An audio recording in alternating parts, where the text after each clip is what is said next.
ಈ ರೇಣುಕಾಸ್ವಾಮಿ ಕೊಲೆ ಪ್ರಕರಣಕ್ಕೆ ಸಂಬಂಧಪಟ್ಟಂತೆ ಇಲ್ಲಿ ತನಕ 14 ಜನ ಆರೋಪಿಗಳಿಗೆ ಬೇಲ್ ಸಿಕ್ಕಿದೆ. ಪ್ರಮುಖವಾಗಿ A2 ದರ್ಶನ್ ಅವರು ರಿಲೀಫ್ ಆಗಿದ್ದಾರೆ. ಆಲ್ರೆಡಿ 1.5 ತಿಂಗಳಿಂದ ಮಧ್ಯಂತರ ಬೇಲ್ ಮೇಲೆ ಆಚೆ ಇದ್ರು. ನಂತರ ಅವರಿಗೆ ರೆಗ್ಯುಲರ್ ಬೇಲ್ ಸಿಕ್ತು. ಬಟ್ ಅವರ ಆಸೆ ಇತ್ತಪ್ಪ ಮೈಸೂರಿಗೆ ಭೇಟಿ ಕೊಡಲೇಬೇಕು ಅಂತ. ಕಾರಣ ಅವರು ಹುಟ್ಟಿ ಬೆಳೆದಿದ್ದು ಅಲ್ಲೇ, ವಿದ್ಯಾಭ್ಯಾಸ ಅಲ್ಲೇ, ಸಿನಿಮಾ ರಂಗಕ್ಕೆ ಎಂಟ್ರಿ ಕೊಟ್ಟಿದ್ದು ಮೈಸೂರಲ್ಲೇ. ಹಾಗಾಗಿ ಒಂಥರ ಮೈಸೂರು ಅಂದ್ರೆ ಸೆಂಟಿಮೆಂಟ್ ದರ್ಶನ್ ಅವ್ರಿಗೆ. ಬೆಂಗಳೂರಿಗಿಂತಲೂ ಹೆಚ್ಚು ಅವರು ಕಾಲ ಕಳೀತಾ ಇದ್ದು ಮೈಸೂರಲ್ಲಿ. ಮೈಸೂರಿಗೆ ಹೋಗೋದಕ್ಕೆ ಅವಕಾಶ ಇರಲಿಲ್ಲ. ಮೊದಲು ಅವ್ರಿಗೆ ರೆಗ್ಯುಲರ್ ಬೇಲ್ ಸಿಕ್ತಲ್ಲ ಲಾಸ್ಟ್ ಫ್ರೈಡೆ ಅಂದರೆ ಶುಕ್ರವಾರ.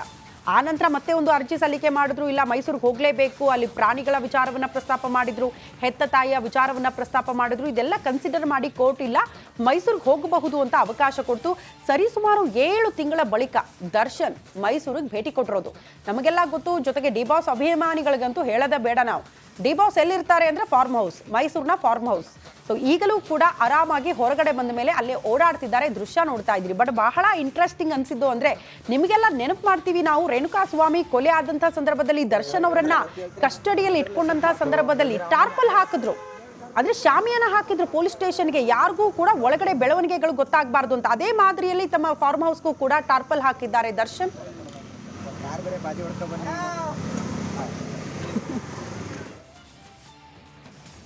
ಕೊಲೆ ಕೇಸಲ್ಲಿ ತಗಲಾಕೊಂಡು ಕಷ್ಟದ ದಿನಗಳನ್ನ ಕಣ್ಣಾರೆ ಕಂಡ ದರ್ಶನ್ ಇದೀಗ ಫಾರ್ಮ್ ಹೌಸ್ ನಲ್ಲಿ ನೆಮ್ಮದಿಯ ಕ್ಷಣಗಳನ್ನ ಕಳೀತಿದ್ದಾರೆ. ಹೆತ್ತಮ್ಮನನ್ನ ಕಂಡು ಖುಷಿಯಾಗಿರುವ ದರ್ಶನ್ ಸಾಕು ಪ್ರಾಣಿ ಜೊತೆ ಕಾಲ ಕಳೀತಿದ್ದಾರೆ. ಈ ಕುರಿತ ಒಂದು ರಿಪೋರ್ಟ್ ಇದೆ, ಬನ್ನಿ ನೋಡ್ಕೊಂಡು ಬರೋಣ. ಫಾರ್ಮ್ ಹೌಸ್ ನಲ್ಲಿ ಗಜ ರಿಲ್ಯಾಕ್ಸ್, ಅಮ್ಮನ ಜೊತೆ ತೋಟದಲ್ಲಿ ಜಾಲಿ ಜಾಲಿ. ದರ್ಶನ್ ರೇಣುಕಾಸ್ವಾಮಿ ಕೊಲೆ ಕೇಸ್ನ A2 ಬರೋಬ್ಬರಿ 6 ತಿಂಗಳ ಬಳಿಕ ಜೈಲಿನಿಂದ ಹೊರಬಂದ ಸಾರಥಿ ಫುಲ್ ರಿಲ್ಯಾಕ್ಸ್ ಮೂಡ್ನಲ್ಲಿದ್ದಾರೆ. ಮೈಸೂರಿನ ಫಾರ್ಮ್ ಹೌಸ್ನಲ್ಲಿ ತಾಯಿ ಜೊತೆ ಕಾಲ ಕಳೆಯುತ್ತಿದ್ದಾರೆ.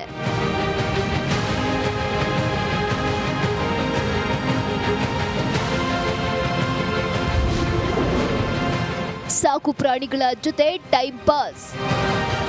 ತೋಟದ ಮನೆಯಲ್ಲಿ ನೆಚ್ಚಿನ ನಾಯಿ, ಕುದುರೆ, ಹಸುಗಳನ್ನ ನೋಡಿ ಫುಲ್ ಖುಷಿಯಾಗಿದ್ದಾರೆ. ತಾನು ಸಾಕಿಸಲು ಇದ್ದ ಪ್ರಾಣಿಗಳ ಜೊತೆ ಕಾಲ ಕಳೆದಿದ್ದಾರೆ. ದರ್ಶನ್ ನೆಚ್ಚಿನ ಕುದುರೆ ಜೊತೆ ತೋಟದಲ್ಲಿ ಜಾಲಿ ರೈಡ್ ಮಾಡಿದ್ದಾರೆ. ಹಸುಗಳಿಗೆ, ಕುದುರೆಗೆ ಕುತ್ತು ಸ್ನಾನ ಮಾಡಿಸಿ ಸಂತಸ ಪಟ್ಟಿದ್ದಾರೆ. ಇಡೀ ರಾತ್ರಿ ಕುಟುಂಬಸ್ಥರು ಹಾಗೂ ಆಪ್ತ ಸ್ನೇಹಿತರ ಜೊತೆ ಕಾಲ ಕಳೆದಿದ್ದಾರೆ.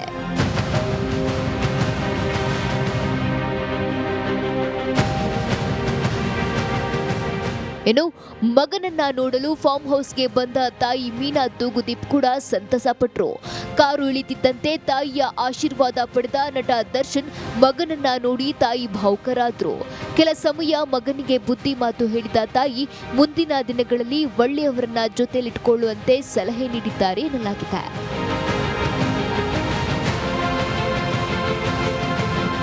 ತುಂಬಾ ದಿನಗಳ ಬಳಿಕ ತಾಯಿಯೊಂದಿಗೆ ಸಾಕಷ್ಟು ಸಮಯ ಕಳೆದ ದರ್ಶನ್ ಒಂದಿಷ್ಟು ಸುಂದರ ಕ್ಷಣಗಳನ್ನ ಸವಿದ್ರು ಎನ್ನಲಾಗಿದೆ. ಈ ಹಿಂದೆ ನಡೆದ ಕಹಿ ಘಟನೆ ಮರೆತು ಮುಂದೆ ಒಳ್ಳೆ ಹೆಜ್ಜೆಗಳನ್ನಿಡ್ತಾರ ಕಾದ್ ನೋಡಬೇಕು. Bureau report, republic Kannada. ನೋಡಿ, ಇದು ಬಹಳ ಇಂಟ್ರೆಸ್ಟಿಂಗ್ ಅನ್ಸಿರೋದು. ರೇಣುಕಾಸ್ವಾಮಿ ಕೊಲೆ ಪ್ರಕರಣದಲ್ಲಿ ಯಾವಾಗ ದರ್ಶನ್ ಅವರ ಬಂಧನ ಆಯಿತೋ, ಪೊಲೀಸ್ ಸ್ಟೇಷನ್ ಅಲ್ಲಿ ಅವ್ರನ್ನ ಇರಿಸಲಾಗಿತ್ತೋ, ವಿಚಾರಣೆಗೆ ಒಳಪಡಿಸಲಾಗಿತ್ತೋ, ಅಲ್ಲಿ ಇಡೀ ಪೊಲೀಸ್ ಸ್ಟೇಷನ್ ಸುತ್ತ ಶಾಮಿಯಾನ ಇರೋದೇ ದೊಡ್ಡ ಮಟ್ಟದ ಸದ್ದು ಸುದ್ದಿಗೆ ಕಾರಣ ಆಯಿತು.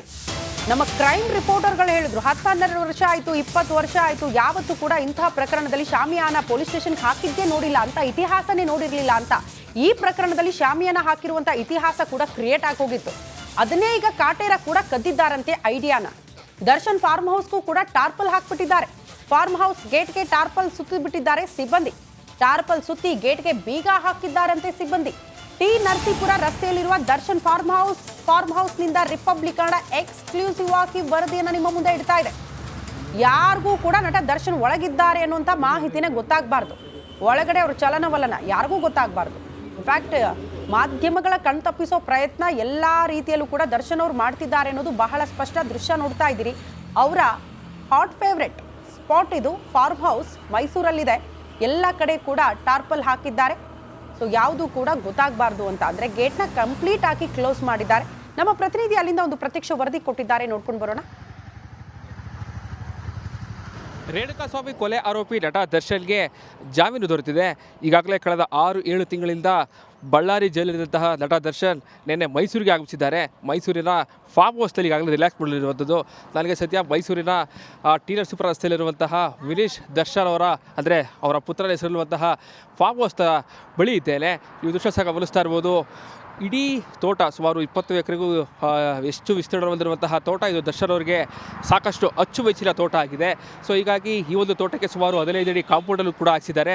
ಯಾರಿಗೂ ಕೂಡ ಒಳಗೆ ಏನು ನಡೀತಾ ಇದೆ ಅನ್ನೋದು ಯಾರಿಗೂ ಕೂಡ ಗೊತ್ತಾಗಬಾರ್ದು ಅಂತೇಳಿ ಈಗಾಗಲೇ ಗೇಟ್ನಲ್ಲಿ ಯಾವಾಗಲೇ ರಿಪಬ್ಲಿಕ್ ಕನ್ನಡ ಏನು ದರ್ಶನ್ ಅವರು ಓಡಾಡ್ತಾ ಇರುವಂತಹ ದೃಶ್ಯವನ್ನು ಸೆರೆ ಹಿಡಿದಿತ್ತು. ಆ ಸಂದರ್ಭದಲ್ಲಿ ಅವರ ಗೇಟ್ನ ಮುಂಭಾಗಕ್ಕೂ ಕೂಡ ಈಗ ಕಪ್ಪು ಬಣ್ಣದ ಟಾರ್ಪಾಲಿನಿಂದ ಮುಚ್ಚಲಾಗಿದೆ. ಜೊತೆಗೆ ಒಳಗೆ ಯಾರೂ ಇಲ್ಲ ಅಂಥೇಳಿ ಒಂದು ಬೀಗವನ್ನು ಕೂಡ ಹಾಕಲಾಗಿದೆ. ಜೊತೆಗೆ ಈ ಗೇಟ ಸಣ್ಣ ಪುಟ್ಟ ಕಿಂಡಿಗಳಿದು, ಆ ಕಿಂಡಿಗಳಿಗೆಲ್ಲವೂ ಕೂಡ ಟಾರ್ಪಾಲಿನಿಂದ ಈಗಾಗಲೇ ಸಂಪೂರ್ಣವಾಗಿ ಮುಚ್ಚಿರುವಂಥದ್ದು. ಒಳಗೆ ಏನು ನಡೀತಾ ಇದೆ ಯಾವ ದೃಶ್ಯವೂ ಕೂಡ ಕ್ಯಾಮ್ರಾ ಕಣ್ಣಿಗೆ ಸಿಗಬಾರ್ದು ಅಂತೇಳಿ ಸಂಪೂರ್ಣವಾಗಿ ಈ ತೋಟದ ಮುಂಭಾಗದ ಗೇಟ್ ಏನಿದೆ ಆ ಗೇಟ್ಗೆ ಕಪ್ಪು ಬಣ್ಣದ ಟಾರ್ಪಾಲ್ ಹಾಕಿ ಮುಚ್ಚಿರುವಂಥದ್ದು. ಈಗಾಗಲೇ ಈ ಒಂದು ಫಾರ್ಮ್ ಹೌಸ್ಗೆ ಅವರ ಕುಟುಂಬಸ್ಥರು ಕೂಡ ಎಲ್ಲರೂ ಕೂಡ ನೆನ್ನೆ ಬಂದಿದ್ದಾರೆ. ನಿನ್ನೆ ಅವರ ತಾಯಿ ಮೀನಾ ತೂಗುದೀಪ್ ಅವರು ಕೂಡ ಬಂದಿದ್ದರು. ಸಾಕಷ್ಟು ಭಾವುಕರಾಗಿದ್ದರು. ಕಳೆದ 7 ತಿಂಗಳಿಂದ ಅವರು ಜೈಲಲ್ಲಿದ್ದರು. ಸೊ ಹೀಗಾಗಿ 2 ಬಾರಿ ಬಳ್ಳಾರಿ ಜೈಲಿಗೂ ಕೂಡ ಹೋಗಿ ಅವರನ್ನು ಭೇಟಿ ಮಾಡಿ ಬಂದಿದ್ದರು. ನಿನ್ನೆ ಮಗನ ನೋಡೋಕ್ಕೆ ಖುದ್ದು ಫಾರ್ಮ್ ಹೌಸ್ಗೆ ಬಂದಿದ್ದರು. ಈಗಾಗಲೇ ನಿನ್ನೆ ಅವರ ಫಾರ್ಮ್ ಹೌಸ್ನಲ್ಲಿ ಇಡೀ ರಾತ್ರಿ ಕಳೆದಿರುವಂತಹ ಅವರ ತಾಯಿ ಕೂಡ ಅಂದರೆ ಯಾರೂ ಕೂಡ ಬರಬಾರ್ದು, ಅವರ ಆಪ್ತರು ಇರ್ಬೋದು, ಜೊತೆಗೆ ಅವರ ಫ್ರೆಂಡ್ಸ್ಗಳು ಕೂಡ ಯಾರಿಗೂ ಕೂಡ ಅವಕಾಶ ಇಲ್ಲ. ಕೇವಲ ಅವರ ಆಪ್ತ ಬಳಗದಲ್ಲಿ ಗುರುತಿಸ್ಕೊಂಡಿರುವಂತಹ ಅವರಿಗೆ ಮಾತ್ರ ಫಾರ್ಮ್ ಹೌಸ್ ಒಳಗೆ ಹೋಗೋದಕ್ಕೆ ಈಗಾಗಲೇ ಅವಕಾಶ ಕೊಟ್ಟಿರುವಂಥದ್ದು. ಜೊತೆಗೆ ಈಗಾಗಲೇ ಸಂಪೂರ್ಣವಾಗಿ ಈ ಗೇಟ್ನ ಒಳಗೆ ಭಾಗದಲ್ಲಿ ಏನು ನಡೀತಾ ಇದೆ ಯಾವುದೂ ಕೂಡ ಗೊತ್ತಾಗಬಾರ್ದು ಅಂತೇಳಿ ಎಲ್ಲವನ್ನು ಕೂಡ ಸಂಪೂರ್ಣವಾಗಿ ಮುಚ್ಚಿರುವಂಥದ್ದು. ಜೊತೆಗೆ ಜನವರಿ 5ರವರೆಗೂ ಕೂಡ ಕೊಲೆ ಆರೋಪಿಯಾಗಿರುವಂತಹ ನಟ ದರ್ಶನ್ ಅವರು ಮೈಸೂರಿನಲ್ಲಿ ಇರ್ತಾರೆ. ಸೊ ಹೀಗಾಗಿ ಅವರು ಚಿಕಿತ್ಸೆನ ಪಡೀತಾರಾ ಅಥವಾ ಕೇವಲ ರಿಲ್ಯಾಕ್ಸ್ ಮೂಡ್ಗಾಗಿ ಮೈಸೂರಿಗೆ ಬಂದಿದ್ದಾರೆ ಅನ್ನೋದನ್ನು ಚಿಕಿತ್ಸೆ ಪಡೀತಾರಾ ಇಲ್ವೋ ಅನ್ನೋದನ್ನು ಕೂಡ ಈಗ ಕಾದು ನೋಡಬೇಕಾಗುತ್ತೆ. ಕ್ಯಾಮ್ರಾ ಪರ್ಸನ್ ಸಚಿನ್ ಜೊತೆಗೆ ವಿನೋದ್ ಪಡ್ವಾರ್, ರಿಪಬ್ಲಿಕ್ ಕನ್ನಡ, ಮೈಸೂರು.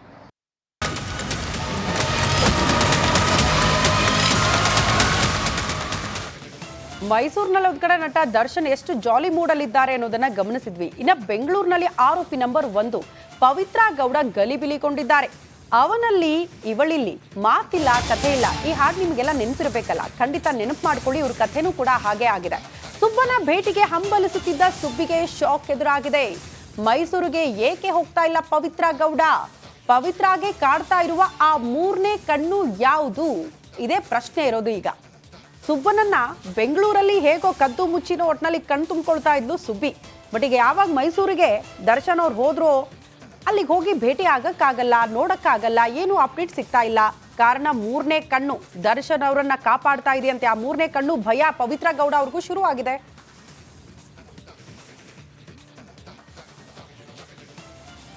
ಪವಿತ್ರ ಗೌಡಗೆ ಯಾರ ಭಯ ಕಾಡ್ತಾ ಇದೆ ಹಾಗಾದ್ರೆ? ಕೋರ್ಟ್ಗೆ ಅರ್ಜಿ ಹಾಕೋದಕ್ಕೆ ಅಂಜಿಕೆ ಏಕೆ? ಈ ವರದಿ ನೋಡಿ.